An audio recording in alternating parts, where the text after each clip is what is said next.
ఒకటి స్పీడ్, ఇంకొకటి వెలాసిటీ. రేపు ఈ 2 టెస్ట్ పెడతా, ప్రిపేర్ అయ్యి రండి. సార్ ఇది అన్యాయం సార్. ఆహా, అవును సార్, ఇలా వేరువేరుగా క్లాసెస్ చెప్తే ఎలా? 60 నిమిషాల ఒక క్లాస్ని నేను వేరువేరుగా చెప్పినందుకే నాలో తప్పు కనపడుతుంటే 17 ఏళ్ళురా మీకు. మనిషికి మనిషికి మధ్య కులం అనే గోడ కట్టుకొని బతుకుతున్నారు. తప్పు అనిపించట్లా? ఆ? సార్ మా ఇంట్లో ఒప్పుకోరు సార్. ఇది మీ ఊరు, ఓకే. రేపు పై చదువులకి టౌన్కో సిటీకో వెళ్తారు. అక్కడ ఇలానే అంటారా? చదువు తర్వాత మీకు మంచి ఉద్యోగం వస్తుంది, మీ పై ఆఫీసర్ మీరన్న వేరేవాడు వస్తాడు. చీచి, నీ దగ్గర పని చేయను అని వెళ్ళిపోతారా?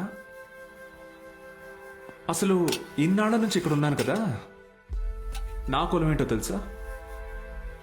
అక్కర్లేదా? ఎందుకంటే నేను మీకు చదువు చెప్తాను, అందుకే నా కులం మీకు అక్కర్లేదు.